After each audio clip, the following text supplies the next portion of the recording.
पर कैसे निकालेंगे जब आपको मल्टीपल स्टेटमेंट्स गिवन हैं, तो आप कैसे निकालोगे कि इसमें से कौन सी स्टेटमेंट मेरी कॉज है, कौन सी स्टेटमेंट मेरी इफेक्ट है। जरूरी नहीं है कि प्रिंसिपल कॉज इमीडिएट कॉज हो, लेकिन कभी कभी प्रिंसिपल कॉज और इमीडिएट कॉज सेम भी हो सकते हैं। अगर आज मेरे पास पैसे हैं तभी तो ऐसा पॉसिबिलिटी है कि मैं BMW भी ले लूंगी, मैं मॉल में जाके हेवी शॉपिंग कर लूंगी, मैं अच्छे अच्छे रेस्टोरेंट्स में खाना खा लूंगी, मैं फाइन डाइनिंग कर लूंगी। इसके लिए क्या चाहिए? पैसा चाहिए। Hello everyone, welcome to PW CLAT. I am advocate Mansi Jain. Nexus 3.0 logical reasoning की क्लास में आज हम एक बहुत इंपॉर्टेंट टॉपिक करने वाले हैं, that is about the cause effect in statements. ये कॉज इफेक्ट के क्वेश्चंस आपको क्लैट के एग्जाम्स में भी आते हैं और इससे ज्यादा ये आपके ओलेट एग्जाम्स में भी कवर होते हैं। तो कॉज इफेक्ट वैसे तो हमको पता है कि ठीक है यार, कि एक चीज होती है कॉज जिसकी वजह से कोई इवेंट हो रहा होता है और उसका रिजल्टेंट आउटपुट जो होता है वो आपका इफेक्ट में चला जाता है। पर कैसे निकालेंगे जब आपको मल्टीपल स्टेटमेंट्स गिवन है, तो आप कैसे निकालोगे कि इसमें से कौन सी स्टेटमेंट मेरी कॉज है, कौन सी स्टेटमेंट मेरी इफेक्ट है। तो सबसे पहले जान लेते हैं the brief of cause and effect in the verbal reasoning questions. Main aim of the cause and effect questions is to derive the relationship between the two given statements. तो अगर आपको पढ़ते के साथ लगता है कि ये दोनों स्टेटमेंट्स आपस में इंटर रिलेटेड हैं, there could be a link between them, तो चांसेस हैं कि एक स्टेटमेंट कॉज हो सकती है, एक स्टेटमेंट आपकी इफेक्ट हो सकती है। लेकिन जैसे ही आपको पढ़ते के साथ लगता है कि ये दोनों स्टेटमेंट्स एंटायरली अनरिलेटेड हैं, इन दोनों के बीच में कोई लिंकेज नहीं है, कोई कनेक्टिविटी नहीं है, तो उस केस में यहां पर एक ऑप्शन आपको मिलेगा जो कहेगा both statements are unrelated to each other. आपको क्विकली उस ऑप्शन को टिक करना है बाय सेविंग योर टाइम।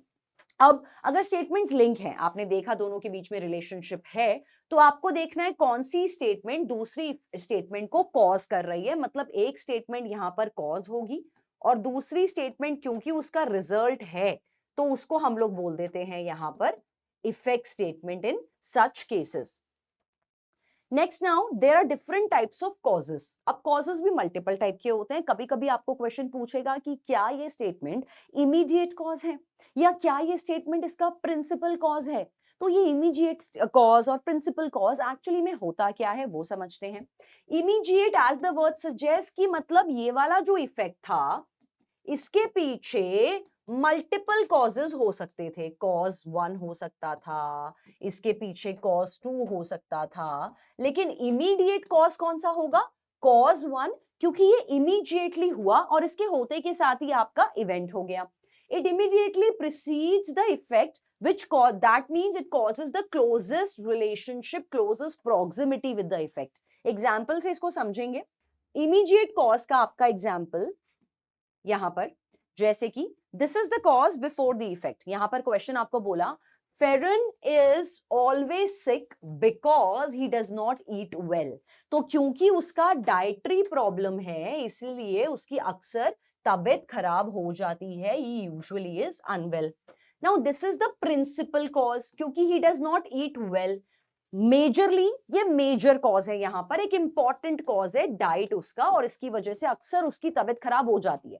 इसका ये मतलब नहीं है कि जब जब वो बकवास खाना खाता है तब तब उसकी तबीयत खराब होती है। इट्स अ मेजर कॉज कि जिसकी वजह से अक्सर उसका 7 आउट ऑफ 10 टाइम्स उसकी तबीयत खराब हो जाती है। तो ये यहां पर आपका बन जाएगा प्रिंसिपल कॉज।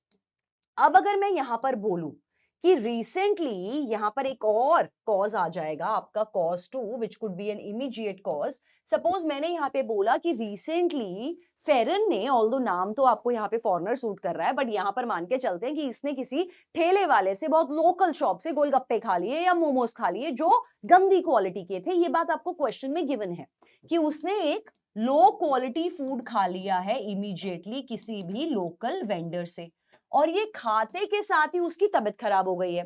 तो इस केस में ये आपका इमीडिएट कॉज है कि जैसे ही ये कॉज हुआ, जैसे ही उसने एक लोकल वेंडर से लोकल फूड खाया जो बहुत ही खराब था, गंदी क्वालिटी का था, उसके इमीडिएटली बाद उसकी तबीयत खराब हो गई। तो इमीडिएट कॉज इस केस में आपका वो होता है और प्रिंसिपल कॉज होता है आपका मेन कॉज। सो इस केस में ये बन गया आपका प्रिंसिपल कॉज। इमीडिएट कॉज क्या कहता है? This is a cause occurring just immediately before the effect. तो example, Declan hit Adam after he found out that Adam had eaten his food. तो इसके केस में क्या हुआ? जैसे ही डेक्लन को पता चला यहां एडम ने खाना फिनिश किया और उसके इमीडिएटली बाद डेक्लन को पता चल गया कि यार इसने मेरा लंच बॉक्स खा लिया, और उसने दे के उसको घूसा मारा या दे के थप्पड़ मारा या दे के लात मारी या व्हाटएवर, कैसे भी उसने हिट किया। तो इमीडिएट कॉज क्या हुआ? शायद डेक्लन को पहले से भी गुस्सा आ रहा हो, शायद डेक्लन का ब्रेकअप हो चुका हो, शायद उसकी गर्लफ्रेंड से उसकी बात ना हो रही हो। तो वो प्रिंसिपल कॉज हो सकता है कि डेक्लन बहुत ज्यादा टेंशन में था 3-4 दिन से। लेकिन इमीडिएट कॉज क्या हुआ कि जैसे ही एडम ने उसका खाना खाया, डेक्लन ने उसको धो दिया कि तूने मेरा खाना क्यों खाया। तो Declan hitting Adam even just immediately after Adam eaten his food, ये आपका बन जाएगा इस केस में the immediate cause of the effect of Declan hitting Adam. So that is the major difference between the principal cause. Principal cause को हम लोग अक्सर ये बोलते हैं, ये प्रिंसिपल कॉज आपका मोस्ट इंपॉर्टेंट कॉज होता है जिस वजह से आपका ये अल्टीमेट इफेक्ट हुआ है। जरूरी नहीं है कि प्रिंसिपल कॉज इमीडिएट कॉज हो, लेकिन कभी कभी प्रिंसिपल कॉज और इमीडिएट कॉज सेम भी हो सकते हैं। इंडिपेंडेंट कॉजेज होते हैं, मतलब कि ये आपस में रिलेटेड नहीं है, there is no relationship between the cause and given effect. तो जैसा मैंने कहा कि जैसे ही आपको स्टेटमेंट्स पढ़ के लगता है कि ये दोनों आपस में रिलेटेड ऑप्शंस नहीं हैं, तो उस केस में ये आपका क्योंकि कोई रिलेशनशिप नहीं है तो ये इंडिपेंडेंट कॉजेज के फैक्टर में आपका कवर होगा। Apart from that, as we have already studied, principal causes are the most important causes, the most important reason behind the effect. Immediate can be principal and vice versa. कभी कभी ऐसे cases होंगे, rare cases में, not every time, rare cases में the principal cause could be same as an immediate cause.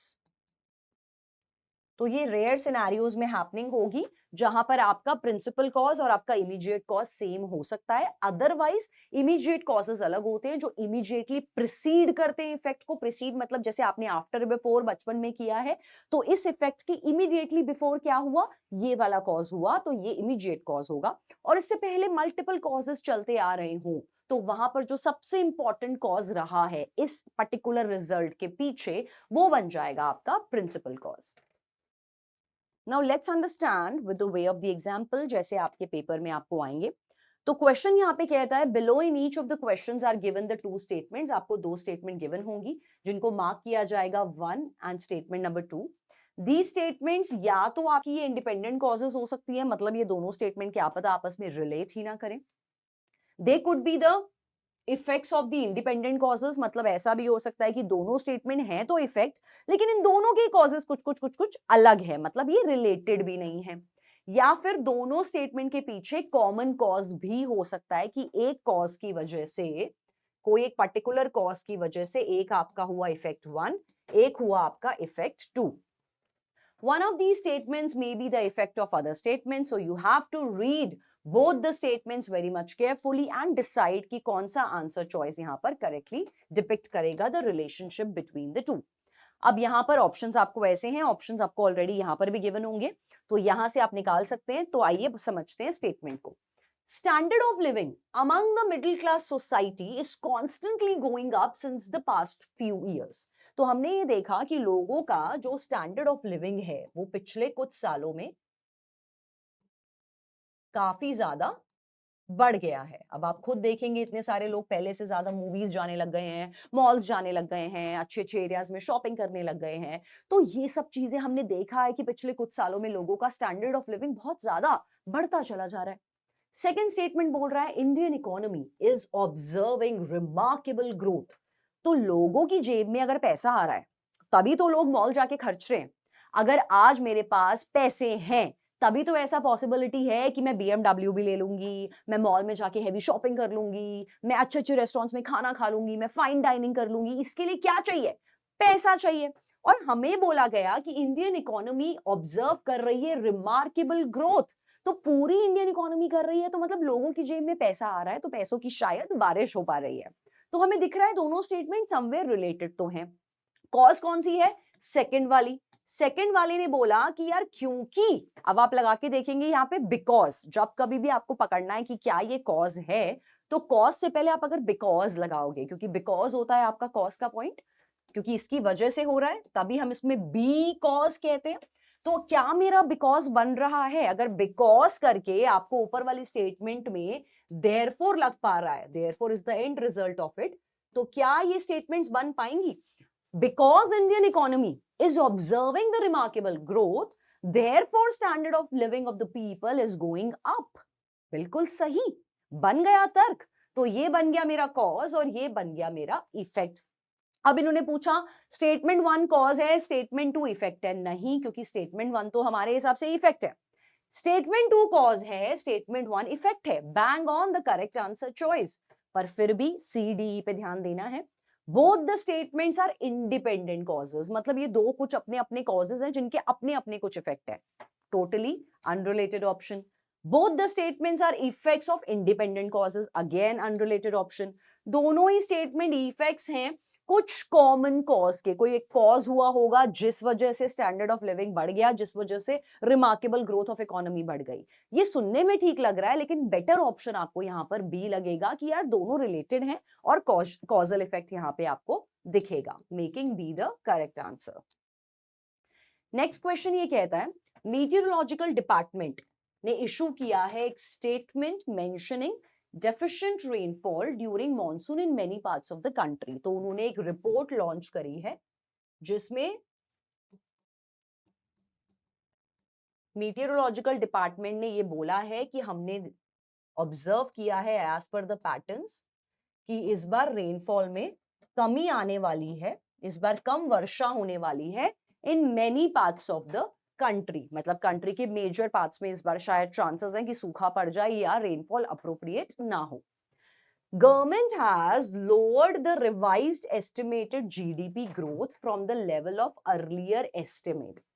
अब government ने क्या किया? गवर्नमेंट ने लोअर कर दिए रिवाइज्ड एस्टिमेटेड जीडीपी ग्रोथ। तो गवर्नमेंट ने कुछ अनुमान लगाया होगा कि इस साल शायद जीडीपी हमारा इतना चला जाएगा, तो उन्होंने न्यू अजम्पशन लगाई है कि इस बार शायद जीडीपी पहले से जो हमने एस्टिमेट किया था उससे लो जाने वाला है from the level of earlier estimate. तो एग्जाम्पल मान के चलते हैं कि गवर्नमेंट ने सोचा कि इस बार जीडीपी जाएगा लेवल 10, तो अब उन्होंने बोला कि जीडीपी इस बार शायद 7 चला जाए। क्यों चेंज कर रहे हैं वो अपना इकोनॉमी जीडीपी जो उन्होंने पहले अज्यूम या फोरकास्ट किया था? इसका मतलब चांसेस हैं इकोनॉमी में कुछ ना कुछ प्रॉब्लम आने वाली है, जिस वजह से चांसेस हैं कि जीडीपी जो पहले बता दिया था उससे वो लोअर डाउन कर रहे हैं। इसके पीछे इकोनॉमी से क्या हम रेनफॉल को रिलेट नहीं कर सकते? क्योंकि रेनफॉल डेफिसिट होगी तो उस केस में एग्रीकल्चर उतना प्रॉस्पर नहीं करेगा, उतना अच्छा आउटपुट मार्केट में नहीं जाएगा, रॉ मटेरियल उतना अच्छा नहीं आएगा, तो शायद मैन्युफैक्चरिंग इंडस्ट्रीज को भी प्रॉब्लम हो सकती है। तो entirely the chain of events are related over here. आप इसको मान सकते हो कि जो फर्स्ट इवेंट है ये प्रिंसिपल कॉज है। सबसे पहले बारिश कम हुई, उसके बाद एग्रीकल्चर खराब हुआ, उसके बाद आगे प्रॉब्लम हुई और अल्टीमेट रिजल्ट आया कि जीडीपी लो चला गया। तो ये प्रिंसिपल कॉज हो सकता है, लेकिन कॉज तो डेफिनेटली है। तो अब यहां पर क्योंकि ये कॉजल फैक्टर है जिसकी वजह से सरकार ने नए एस्टिमेट्स दिए हैं, तो ये आपका इफेक्ट हो गया। ऑल्दो क्वेश्चन आपको यहां पर इंडिपेंडेंट कॉज के बारे में पूछ रहा है लेकिन प्रिंसिपल कॉज के बारे में नहीं पूछ रहा। आपको देखना है क्या ये स्टेटमेंट रिलेटेड है, तो यस ये कॉज है, ये इफेक्ट है। Making first the correct answer choice, जिसने बोला है स्टेटमेंट 1 कॉज है और स्टेटमेंट 2 इसका इफेक्ट है, ये आपका एलिमिनेशन में जाएगा। Both the statements are independent causes unrelated. दोनों स्टेटमेंट सिर्फ इफेक्ट है नहीं, ये प्रॉपर्ली कॉज इफेक्ट रिलेशनशिप है। Both the statements are effect of some common cause, again an unrelated option choice. अगर इस केस में आपको ये क्वेश्चन पूछा जाता, जैसा कि पूछ भी सकते हैं पेपर में, कि क्या ये इसका इमीडिएट कॉज है या प्रिंसिपल कॉज है, तो यहां पर ये इसका प्रिंसिपल कॉज माना जाएगा, one of the important causes, जिस वजह से रेनफॉल की वजह से ही सब आगे चेन ऑफ इवेंट स्टार्ट हुए, डेफिसिट रेनफॉल की वजह से बाकी चेन ऑफ इवेंट स्टार्ट हुए हैं। तो प्रिंसिपल कॉज में ये जा सकता है, इमीडिएट कॉज में नहीं जाएगा। Next question, the staff of airport authorities called off the strike they were observing in protest against the privatization। तो एयरपोर्ट स्टाफ ने रिसेंटली जो स्ट्राइक उन्होंने स्टार्ट की थी उसको कॉल ऑफ कर लिया। they were observing in protest against the privatization। तो पहले ये होने वाला था, सुनने में आया था कि जितने भी गवर्नमेंट एयरलाइंस हैं उनका प्राइवेटाइजेशन होगा। इसके लिए स्टाफ एयरलाइंस ने एक स्ट्राइक करी थी। और उन्होंने अब इस स्ट्राइक को कॉल ऑफ कर लिया है, मतलब कि कैंसिल कर लिया है। वो स्ट्राइक हुई क्यों थी? अगेंस्ट द प्राइवेटाइजेशन, कि हम प्राइवेट ओनर्स को सारा का सारा एयरलाइंस का बिजनेस सौंप देंगे। Staff of airport authorities went on a strike anticipating a threat to their jobs. तो मतलब ये उन्होंने क्यों किया था? क्योंकि उन्होंने अनुमान लगा लिया था, ये स्ट्राइक पे वो इसलिए गए थे क्योंकि उन्होंने ये अनुमान लगा लिया था कि शायद जब प्राइवेटाइजेशन होगा तो शायद ये चांसेस हैं कि हमसे हमारी नौकरियां छिन जाएं। तो उन्होंने इसीलिए इस प्रोटेस्ट को किया था। ये उसका कॉज बता रहे हैं, the cause of the protest. तो क्या ये दोनों स्टेटमेंट रिलेटेड हैं? अगर हम इसमें बिकॉज और देयरफॉर का रूल लगाते हैं तो एक बार दोनों में लगा के देखें। Because the staff of airport authorities went on a strike because they anticipated the threat to their jobs, therefore they have call off the strike. तो क्योंकि वो स्ट्राइक पे इसलिए गए थे, इसीलिए उन्होंने स्ट्राइक को कॉल ऑफ कर दिया। रिलेटेड नहीं है ये यहाँ पे कॉज और ये इफेक्ट नहीं हो सकता। अब इसको वाइजा वर्सा करके देखते हैं कि क्योंकि एयरपोर्ट अथॉरिटी ने स्ट्राइक को कॉल ऑफ कर लिया है जो उन्होंने प्राइवेटाइजेशन के अगेंस्ट किया था, इसीलिए दैट इज व्हाई रिजल्ट क्या है? They went on a strike anticipating threat to their jobs. तो मैं अगर दोनों स्टेटमेंट में बिकॉज और देयरफॉर लगा रही हूं, जैसा कि रूल कहता है कि आपको बिकॉज लगाना है एक स्टेटमेंट में और देयरफॉर लगाना है एक स्टेटमेंट में, और वाइजा वर्सा करके देखना है कि क्या ये कॉज इफेक्ट इफेक्ट कॉज बन पा रहे हैं। तो हम दोनों में लगा रहे हैं तो नहीं बन पा रहे हैं, है ना? बिल्कुल नहीं बन पा रहे हैं। इसका मतलब ये दोनों ऑप्शंस गए हमारे एलिमिनेशन में। सी ने कहा दोनों स्टेटमेंट इंडिपेंडेंट कॉजेज हैं। क्या ये कॉज है कि यार एक कॉज था कि ऐसा हुआ कि स्टाफ ऑफ एयरपोर्ट अथॉरिटी जो थे उन्होंने एंटिसिपेट किया था strike to threat to their jobs, इसकी वजह से कोई इफेक्ट हुआ होगा? बिल्कुल, क्योंकि उन्होंने एंटिसिपेट किया इसीलिए वो स्ट्राइक पे चले गए। रिजल्ट तो कुछ भी हो सकता है, अब आगे चाहे एयरलाइंस बंद हुई हो, कुछ भी हो सकता है। फर्स्ट कहता है कि स्टाफ ऑफ एयरपोर्ट अथॉरिटीज ने अपनी स्ट्राइक को कॉल ऑफ कर लिया जो उन्होंने प्राइवेटाइजेशन के लिए की थी, कॉल ऑफ भी कर लिया। तो कंसिडरेबल कॉजेज हैं। Both statements are effects of the independent causes. क्या ऐसा हो सकता है इंडिपेंडेंट कॉज कुछ हुआ होगा जिस वजह से वो लोग स्ट्राइक पे गए होंगे, और कोई और कॉज हुआ होगा जिस वजह से उन्होंने स्ट्राइक को कॉल ऑफ कर लिया? रिलेटेड ऑप्शन कि कुछ हुआ होगा जिस वजह से वो स्ट्राइक पे गए होंगे, दे वेंट ऑन अ स्ट्राइक। कोई रीजन हो सकता है, कुछ बोला गया होगा कि तुम्हारी नौकरियां तुमसे छिन जाएंगी, इसीलिए रिजल्ट क्या रहा? वो स्ट्राइक पे चले गए। अब यहां पर भी वो स्ट्राइक से हट गए, क्यों हटे हमें नहीं पता, तो इसका भी कॉज हमको पता नहीं है, नॉट नोन, और इसका भी कॉज हमको नहीं पता, that is not known. But ये दोनों किसी भी कॉज के इफेक्ट्स तो लग रहे हैं। Making D the correct answer choice, जिसने कहा दोनों स्टेटमेंट्स इफेक्ट्स हैं किस कुछ इंडिपेंडेंट कॉजेस के। तो यहाँ पे ये नहीं सोचना होता कि यार दोनों में एयरपोर्ट एयरपोर्ट लिखा है तो डेफिनेटली ये रिलेटेड होंगे, डेफिनेटली ए और बी में से आंसर होगा। तो आप देख रहे हो even if they were related to each other, answer आपका यहाँ पर डी निकल गया है। ई ने कहा दोनों स्टेटमेंट आपके इफेक्ट्स हैं कुछ कॉमन कॉज के, कोई कॉमन कॉज हुआ होगा, कॉमन कॉज हमें नहीं पता यहाँ पे क्या हुआ होगा, making D the correct answer choice. Next question, pause. Now let's start with fourth question. Fourth question का ये कहना है huge truck ओवरटर्न्ड on the middle of the road last night, कि लास्ट नाइट ऐसा हुआ है कि एक ट्रक पलट गया है मिडल ऑफ द रोड पे। पुलिस ने कॉर्डोन कर दिया है, मतलब सील कर दिया है एंटायर एरिया को लोकेलिटी में this morning for half of the day. तो क्या ये इसका रिजल्ट हो सकता है? जी हाँ, बिकॉज देयरफॉर भी लगा लेते हैं कि बिकॉज एक ह्यूज ट्रक पलट गया था रात को, ओवरनाइट एक ह्यूज ट्रक पलट गया था, इसीलिए दैट्स वाई देयरफॉर गवर्नमेंट ने पुलिस ने उस पूरे एरिया को सील कर दिया है हाफ डे के लिए, जब तक वो ट्रक को ना हटाया जाए वहां से। उनको पता है यहाँ पर जैम होने के चांसेस हैं, तो इसीलिए वहां पर उन्होंने इस एरिया को ही सील कर दिया है जब तक तहकीकात और छानबीन नहीं हो सकती। तो दैट मीन्स ये स्टेटमेंट बन रहा है आपका कॉज और ये स्टेटमेंट आपका यहाँ पर बन गया है effect. That will make the A option correct answer, which is stating कि स्टेटमेंट 1 यहां पे अपना कॉज है और स्टेटमेंट 2 यहां पर अपना इफेक्ट है। सेकंड एलिमिनेशन में जाएगा। दोनों स्टेटमेंट्स आपकी इंडिपेंडेंट कॉजेज हैं नहीं, क्योंकि ये चेन ऑफ इवेंट समझ में आ रहा है। डी ने कहा both the statement are the effects of the independent causes, ये भी यहां अनरिलेटेड है क्योंकि यहां पर ये लिंकेज में नहीं बन रहा। ई ने कहा दोनों ही अपने आप में इफेक्ट्स हैं कुछ कॉमन कॉज के, क्या पता कोई कॉमन कॉज हुआ हो जिस वजह से, कॉमन मतलब सेम कॉज हुआ हो जिस वजह से पहले तो ट्रक पलटा और उसके बाद गवर्नमेंट ने एरिया को सील कर दिया। ट्रक क्यों पलटेगा फिर उस केस में? वो बेटर ऑप्शन यहां पे आपको ए में मिलेगा, making A the correct answer choice.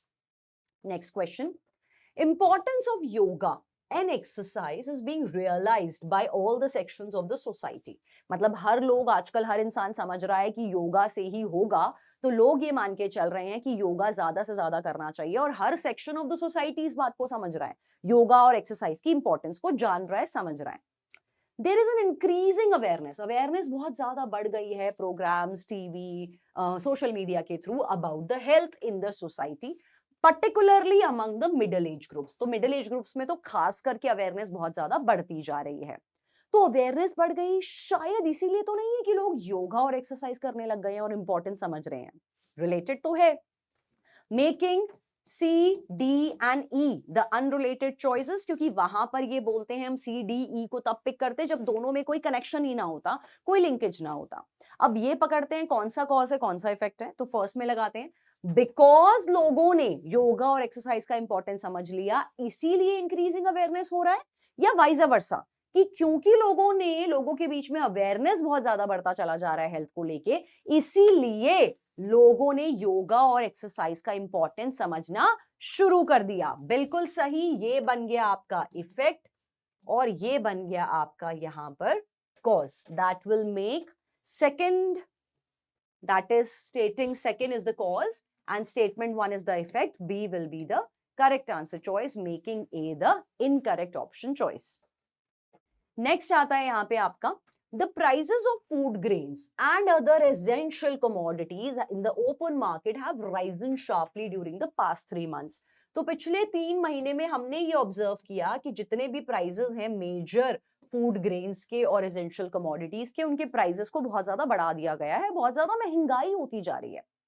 अब पॉलिटिकल पार्टी जो ऑपोजिशन में बैठी है, जो ऑपोजिशन वाली पॉलिटिकल पार्टी है, उनका तो यही काम होता है कि रूलिंग पार्टी के अगेंस्ट कोई ना कोई चीजों को क्रिटिसाइज करना और समझना अगर वो गलत भी कर रहे हैं तो, has given a call for a general strike. उन्होंने बोला कि काम करते हैं, स्ट्राइक करते हैं to protest against the government's economic policy. तो क्या ये गवर्नमेंट की इकोनॉमिक पॉलिसी फूड ग्रेन और एसेंशियल कमोडिटीज के बढ़ते प्राइस से रिलेटेड भी तो हो सकते हैं, और क्योंकि फूड ग्रेन्स का प्राइस बहुत ज्यादा बढ़ता जा रहा है, बिकॉज फूड ग्रेन्स और एसेंशियल कमोडिटीज का प्राइस बहुत ज्यादा बढ़ गया है, इसीलिए रिजल्ट क्या हुआ कि पॉलिटिकल पार्टी जो ऑपोजिशन में थी उन्होंने एक स्ट्राइक करने की डिसाइड किया है अगेंस्ट गवर्नमेंट के करंट इकोनॉमिक पॉलिसी।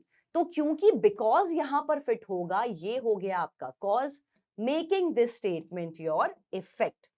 तो इस तरह से आपका फर्स्ट बना कॉज एंड स्टेटमेंट 2 बन गया आपका effect, making A the correct answer choice.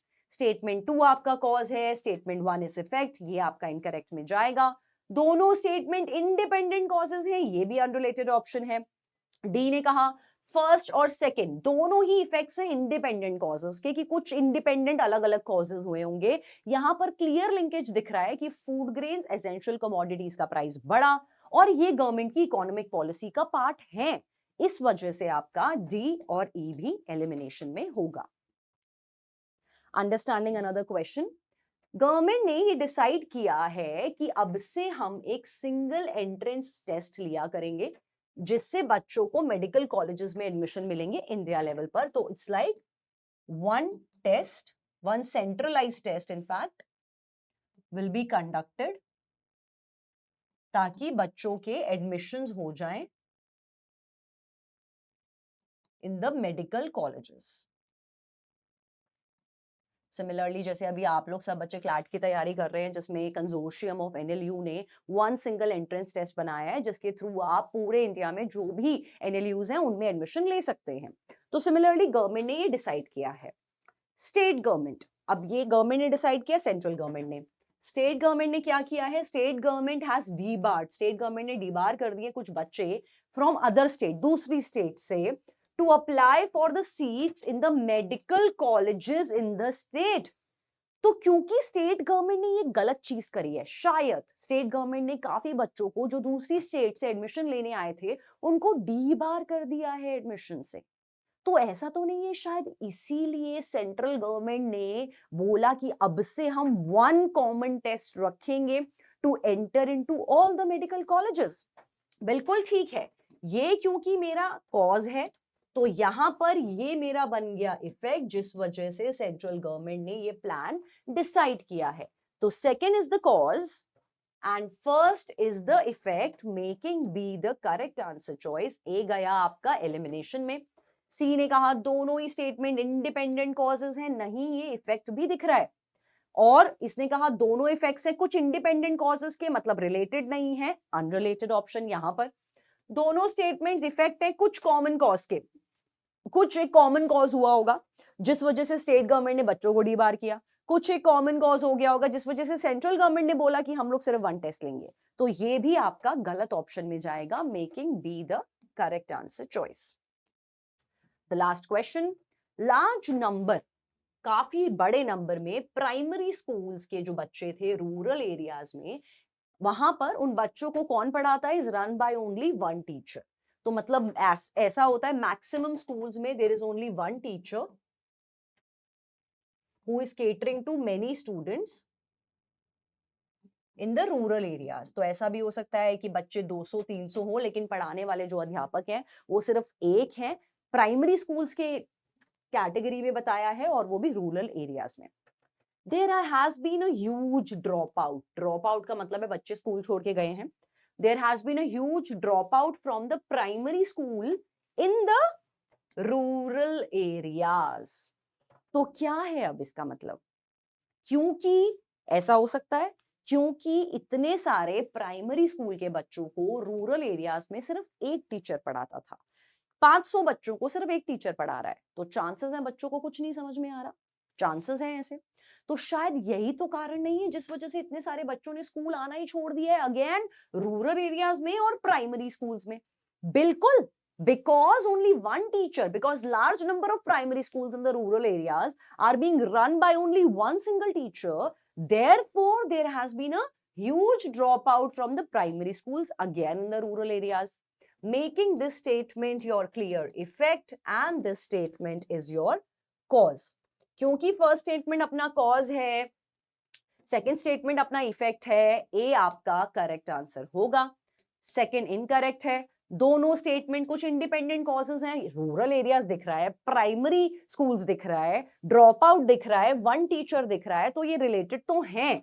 Independent causes, elimination, ये कुछ कॉमन कॉज हो सकता है, कोई एक कॉमन कॉज हुआ होगा जिस वजह से एक टीचर पढ़ा रहा है, कोई कॉमन कॉज हुआ होगा जिस वजह से बच्चे स्कूल छोड़ के जा रहे हैं। रिलेटेड ऑप्शन है तो कॉमन कॉज नहीं हो सकता, कंप्लीट कॉजल इफेक्ट नेक्सस यहाँ पे दिख रहा है, making a should be the correct answer choice.